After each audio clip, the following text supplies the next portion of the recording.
हमारे senior junior सारे हमारे कायद, कांग्रेस के, राष्ट्रवादी के, शिवसेना के, शिवसेना उद्धव बालासाहेब ठाकरे ग्रुप के, और इन सबका मैं शुक्रिया अदा करता हूँ कि आज इस लड़ाई में हम लोग एक साथ एक प्लेटफॉर्म पर बैठे हैं, जहां पर हमको झूठों को हराना है, जुमलेबाजों को हराना है, नफरतियों को हराना है और इस देश के दस्तूर के और जमहूरियत के दुश्मनों को हराना है। ये बहुत बड़ा जो जिसने भी ये काम किया है, हमको इंडिया अलायंस बना के दिया है, हमको एक प्लेटफॉर्म पे ला के दिया, खड़े किया है, उसने ये तय कर दिया है कि ये मुल्क दुश्मन या समाज दुश्मन या किसी धर्म के दुश्मन या फिर जनता के दुश्मन उनको हमको हराना, उनको घर को बिठाना है। अब पापियों के पाप गिनने को उतना वक्त नहीं है, क्योंकि अगर हम वो गिनने को बैठे तो 10 साल का हमको और वक्त चाहिए, जिन्होंने इतनी तबाही मचाई है पिछले 10 साल में। इस तबाही को रोकने का, इसको विराम देने का ये एक सही वक्त है। अब्दुल गफ्फार भाई, ये एकदम हमारे सभी सीनियर लीडरों को बोलता हूँ कि ये एक सही वक्त है।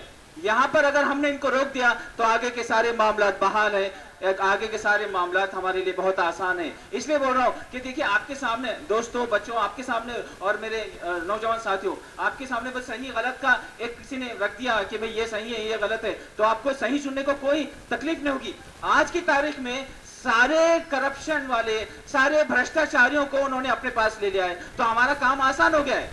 हमारा जो भी अलायंस है, हमारे जो भी लीडर है, हमारे हमको जो भी नेतृत्व दे रहे हैं, वो सब इस वक्त साफ और पाक छवि के हैं। उनके ऊपर इसका मतलब भ्रष्टाचार नहीं है। जो उस तरफ चले गए हैं या बुलाए गए हैं या खींचे गए हैं या किसी तरह मजबूर करके अपने साथ जोड़े गए हैं, वो सारे भ्रष्टाचारी है। ये बात हमको तय हो गई, ये बात हमारे सामने साफ हो गई। तो हमको अब इसमें कोई दोहरा नहीं है या हमको इसमें कोई तकलीफ नहीं होना चाहिए कि गलत कौन से। ये सच्चाई की लड़ाई है, ये दस्तूर को बचाने की लड़ाई है, जमहूरियत को बचाने की लड़ाई है। जैसे हमारे सीनियर पत्रकार ने बताया कि हमारे आने वाले नस्लों को बचाने की लड़ाई है। तो हमको इस लड़ाई को, उन झूठों को जो पिछले 10 साल से पहले मांगा हमसे, हमको दोस्तों मुझे 50 दिन दे दो, दोस्तों फिर मुझे 60 दिन दे दो। अबे 50 दिन में क्या दिया है उसका हिसाब नहीं दिया, 60 दिन में क्या किया उसका हिसाब नहीं दिया। फिर अभी दोस्तों 2023 में बोलते दोस्तों मुझे 5 साल दे दो।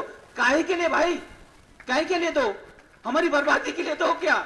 इतना बर्बाद हो गए बस नहीं क्या? अरे तुम्हारा पेट कब भरेगा? तुम्हारी जो भूख है, सियासी भूख, सत्ता की भूख, वो कब भरेंगी? तुम्हारी अगर भूख सही रहती या तुम देश के लिए कुछ कर गुजरते या हमारे समाज के लिए कुछ कर गुजरते, नौजवानों के लिए या हेल्थ के लिए या किसानों के लिए या महिलाओं के लिए, किसी की सुरक्षा के लिए पिछले 10 साल में अगर तुम कर गुजरते तो कुछ हम बोलते, बात करते। सिर्फ एक बात पे मैं खत्म करूंगा कि बीच में एक वायरल वीडियो एक ऑडियो चल रहा था, जिसमें एक लड़की ने, एक महिला ने अपने कॉल सेंटर से फोन किया कि मैं बीजेपी कॉल सेंटर से बोल रहा हूं, मुझे वोट दीजिए, हमको बीजेपी को। तो उस आदमी ने सिर्फ एक ही सवाल किया कि मैं तो नहीं देने वाला हूं, और क्यों दूं? उसने सिर्फ एक मिनट में यहां पर नोटबंदी से लेकर पुलवामा का लेकर ये जो अभी कांड हुआ यहां पर इलेक्ट्रल बॉन्ड का, कि आप चंदा दो हम आपको धंधा देंगे, वो सब गिरा दिया और उसको बोला कि अब बोलो मैं वोट क्यों दूं?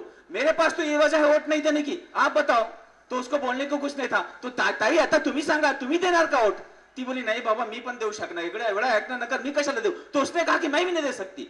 तो यही है कि इन्होंने जो कांड मचा रखा है कि बीफ का, इसका उसका, इन्होंने हर किसी से चंदा लेकर उनको फ्रीडम दे दिया है आपके ऊपर महंगाई को लादने का, आपके ऊपर महंगाई को आपके सिर पर डालने का। आज हर जो चीज महंगी है उन्होंने उससे चंदा लिया हुआ है, चाहे वो फार्मा कंपनीज हो या बीफ कंपनी हो या कोई भी बड़े बड़े जो फार्मस, बड़े बड़े कंपनीज है जो आपको इस वक्त लग रहा है पेट्रोलियम हो, ये हो, सब चीजें जो महंगी है, यकीनन इन्होंने उससे चंदा लिया हुआ है। तो इस चंदे की बदौलत आपको उन्होंने उलझा के रखा हुआ है और इस सत्ता को हासिल करने की फिर से कोशिश है। तो हम इस कोशिश को नाकाम करेंगे। आने वाली 26 तारीख को महाविकास आघाड़ी के इंडिया अलायंस के अधिकृत उम्मीदवार आदरणीय श्री वसंतराव जी चौहान को वोट देंगे और उनको वोट देकर अपना हक अदा करेंगे, जमहूरी हक, और वोट सबको डलवाएंगे। आप सब लोग बाहर आएंगे। आखिरी एक जुमले में रिक्वेस्ट करता हूं, अब तक के जो इलेक्शंस है आपके सामने आए, ये निर्णायक नहीं थे।